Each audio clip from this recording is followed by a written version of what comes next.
నన్ను వేచేసి వెళ్ళిపోయారు. హ్మ్.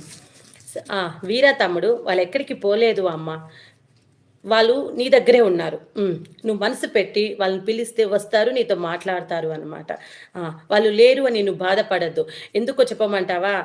మనం ఈ భూమి మీద ఉన్నంత వరకే మనకి ఈ బంధాలన్నీ. మనం వెళ్ళిపోయిన మరుక్షణం ఇవేం మనకు ఉండవు.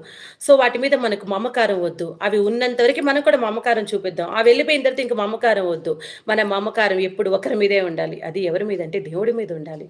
ఎందుకంటే వాళ్ళ వల్లనే మనం ఈడకొస్తాం. మళ్ళా వాళ్ళలోనే ఇల్లు ఐక్యమైపోతాం. సో, మనకు వాళ్ళుంటే చాలు మనకు.